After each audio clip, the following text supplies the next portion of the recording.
What I'm about to tell you is going to make you uncomfortable, but sometimes the truth hurts, and the truth is this. The middle class as we know it is disappearing, not slowly, not gradually, but rapidly. And if you're making the 5 financial mistakes I'm about to reveal, you're not just watching it happen from the sidelines. You're actively participating in your own financial destruction. I don't care if this hurts your feelings. I don't care if it challenges everything your parents taught you about money, because what your parents taught you about money was probably wrong. The rules have changed, the game has changed, and if you keep playing by the old rules, you're going to lose badly. For the past 4 decades, I've watched the middle class make the same mistakes over and over again, and every single time, they wonder why they can't get ahead. They wonder why they're living paycheck to paycheck despite having good jobs. They wonder why their parents seem to have it easier. Well, I'm going to tell you exactly why, and more importantly, I'm going to tell you how to stop being a victim of your own financial ignorance. But before I reveal these 5 wealth-destroying mistakes, I need you to do something. If you're serious about escaping the middle-class trap, if you want to build real wealth instead of just surviving, you need to subscribe to this channel right now. Hit that button, join this community, because what I'm about to share with you is information that could literally save your financial future. And if you're not part of this community, you're going to miss the strategies that separate the wealthy from everyone else. Let me start by explaining what's really happening to the middle class. The statistics are terrifying. In 1970, 61% of Americans were considered middle class. Today, that number has dropped to less than 50%. The middle class is shrinking, and it's shrinking fast. But here's what most people don't understand. It's not shrinking because of some external force they can't control. It's shrinking because people are making predictable, avoidable mistakes with their money. The wealthy understand something that the middle class doesn't. Money is not about income. It's about assets. It's about cash flow. It's about building systems that work for you instead of you working for them. But the middle class has been brainwashed into thinking that a high salary equals wealth. That's the first lie that's destroying them. I know people who make $200,000 a year and are broke. I know people who make $50,000 a year who are building serious wealth. The difference isn't how much they make, it's what they do with what they make. And what the middle class does with their money is absolutely catastrophic. So let me walk you through the 5 financial mistakes that are guaranteeing poverty for millions of Americans. And as I go through each one, I want you to be honest with yourself. How many of these mistakes are you making right now? Because if you're making even one of them, you're sabotaging your financial future. The first mistake that's destroying the middle class is treating their primary residence as an investment. This is probably the biggest lie in personal finance, and it's a lie that's been repeated so many times that people actually believe it. Your house is not an investment. Your house is a liability. It takes money out of your pocket every single month. I don't care what your real estate agent told you. I don't care what your parents told you. I don't care what you read in some personal finance book written by someone who's never actually built wealth. A house that you live in is not an asset, it's an expense. And treating it like an investment is financial suicide. Here's what happens when you buy the biggest house you can afford. First, you tie up all your capital in one illiquid asset. You can't diversify, you can't take advantage of other opportunities. All your eggs are in one basket, and that basket happens to be made of wood and drywall in a specific location that you have no control over. Second, you're paying massive opportunity costs. Every dollar that goes to your mortgage, property taxes, insurance, maintenance, and repairs is a dollar that's not growing in the stock market. It's a dollar that's not earning dividends. It's a dollar that's not compounding. And over 30 years, that opportunity cost is staggering. Let me give you some real numbers. Let's say you're choosing between a $300,000 house and a $500,000 house. The difference is $200,000. If instead of upgrading to the bigger house, you invested that $200,000 in the stock market and earned an average return of 10% annually in 30 years, that $200,000 would be worth over $3.4 million. But instead, you spent it on granite countertops and an extra bedroom you barely use. Third, houses are not liquid. If you need money quickly, you can't sell half your house. You can't liquidate your kitchen. You're stuck. And in a financial emergency, being stuck is dangerous. But here's what really makes me angry about this mistake. People convince themselves they're being responsible by buying the biggest house they can afford. They think they're building wealth. But what they're actually doing is making themselves house poor. They're spending so much on housing that they have nothing left to invest in actual wealth-building assets. The wealthy understand this. The wealthy buy houses they need, not houses they want. Warren Buffett still lives in the same house he bought decades ago for $31,000. Why? Because he understands that every dollar spent on an unnecessarily expensive house is a dollar that can't compound in his investment portfolio. If you want to build real wealth, buy half the house the bank says you can afford. Take the money you save and invest it in assets that actually generate cash flow. Buy dividend-paying stocks, buy rental properties, buy businesses, buy things that put money in your pocket, not things that take money out of your pocket. The second mistake that's destroying the middle class is using debt to finance consumption instead of using debt to acquire assets. This is where most people completely lose the plot. They think all debt is bad, or they think all debt is good. Both perspectives are wrong. Debt is a tool, and like any tool, it can be used to build wealth or destroy it. The middle class uses debt to buy cars they can't afford, furniture they don't need, vacations they can't pay for, and clothes that go out of style. They put everything on credit cards and then spend the next 5 years paying interest on purchases they've already forgotten about. This is financial insanity. But the wealthy use debt differently. They use debt to acquire assets that generate income.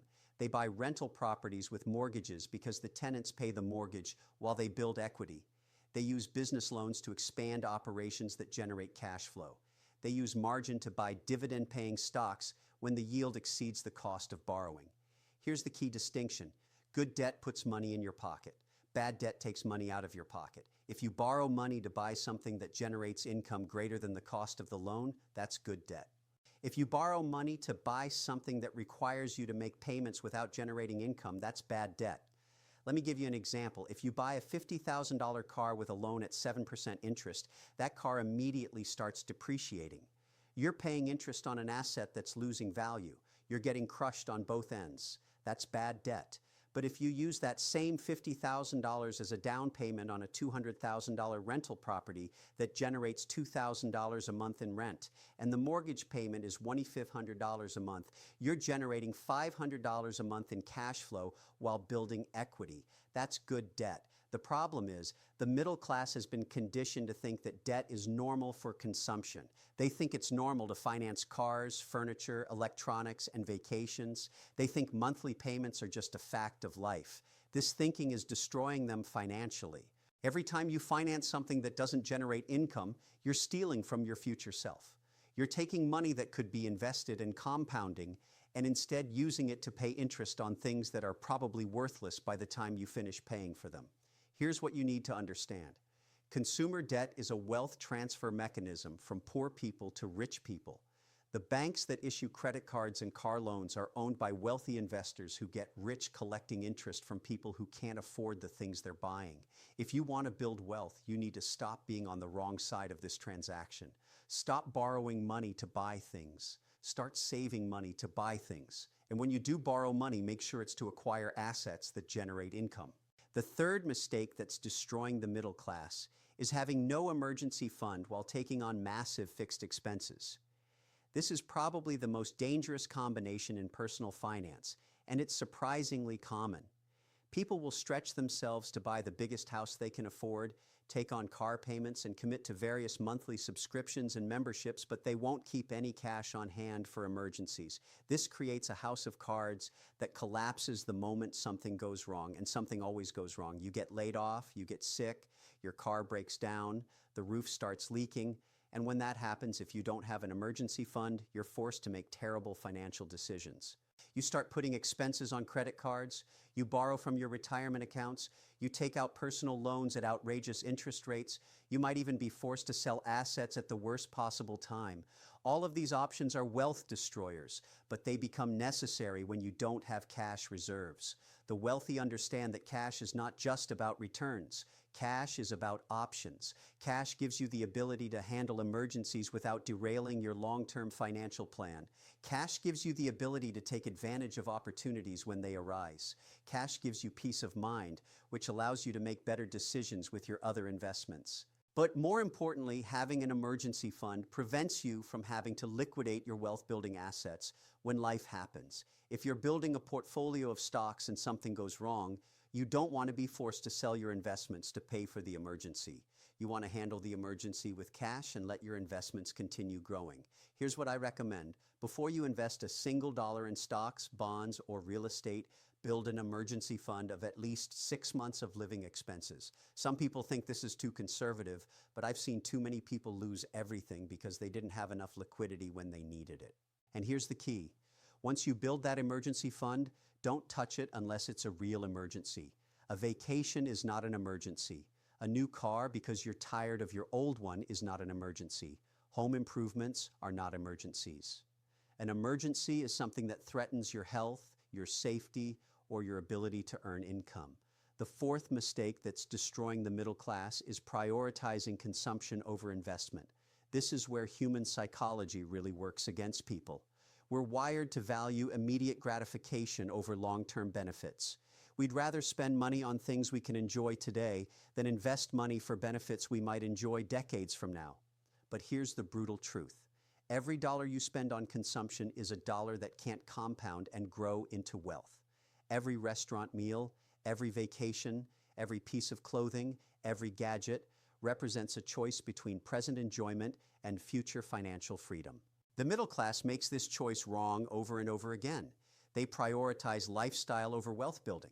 They want to look successful now instead of being successful later. They spend money on things that impress other people instead of things that generate income.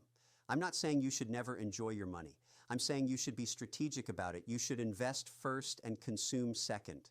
You should build wealth first and upgrade your lifestyle second.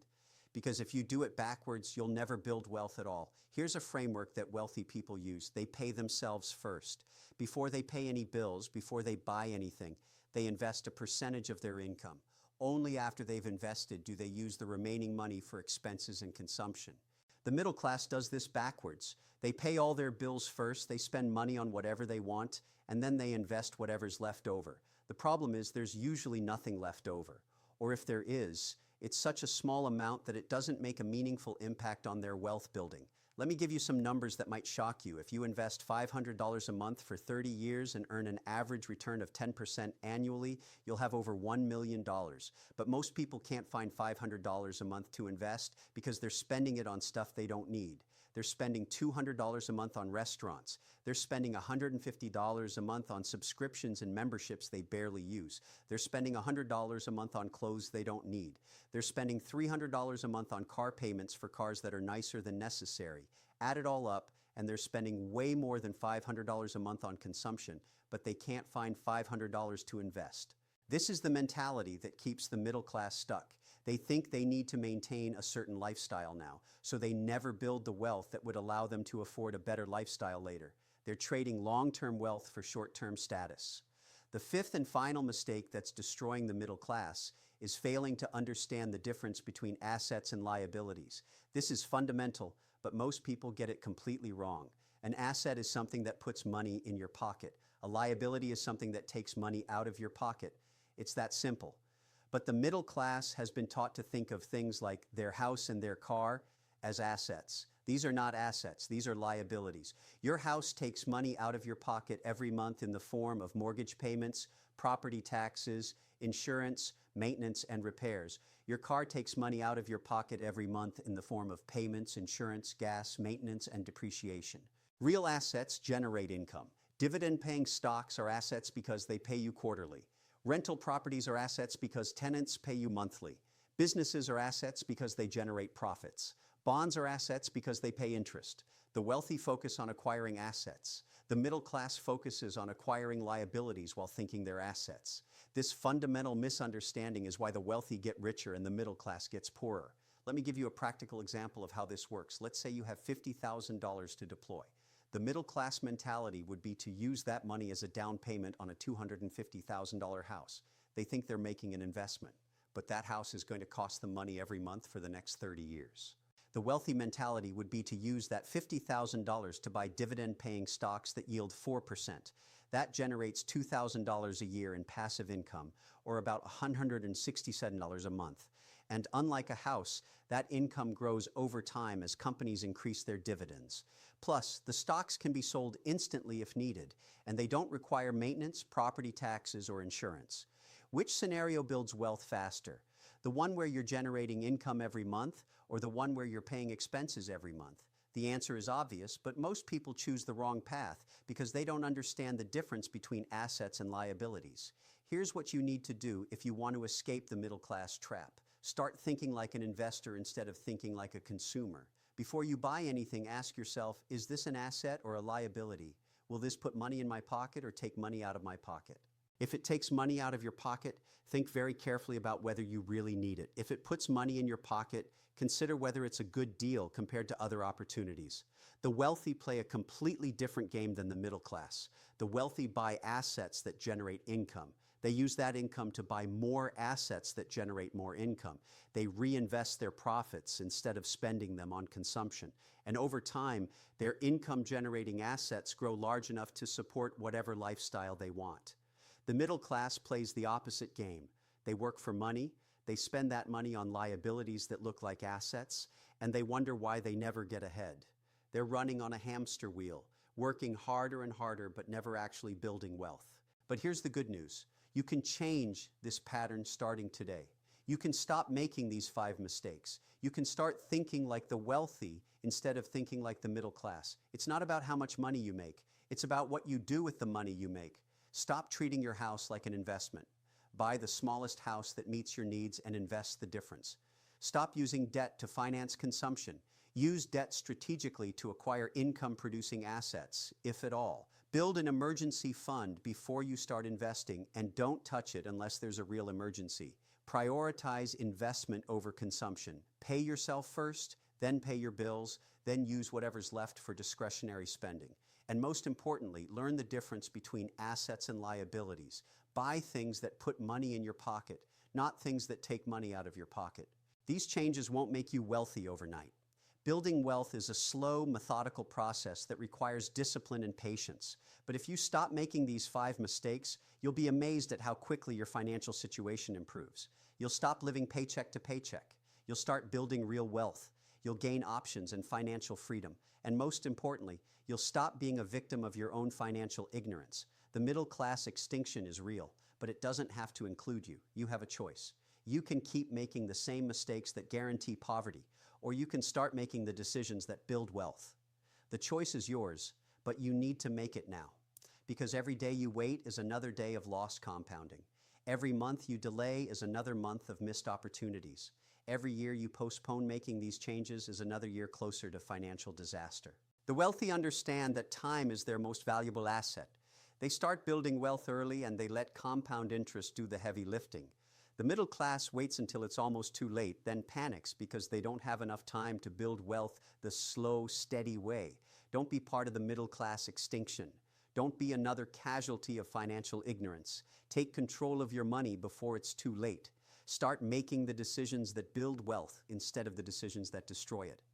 If this message resonates with you, if you're ready to stop making excuses and start building real wealth, I need you to take action right now. Hit that subscribe button. Become part of this community. Leave a comment below and tell me which of these 5 mistakes you've been making and what you're going to do differently. This is about more than money. This is about freedom. This is about options. This is about building a life where you're not constantly worried about bills and debt and whether you'll be able to retire. That life is possible, but only if you're willing to think differently and act differently than the masses. The middle class is disappearing because most people won't do what's necessary to build wealth. They want shortcuts. They want get-rich-quick schemes. They want someone else to solve their problems for them. But wealth building doesn't work that way. It requires discipline, patience, and the willingness to delay gratification. If you're willing to do what most people won't do, you'll have what most people will never have. Financial freedom, security, and peace of mind. The choice is yours. Choose wisely.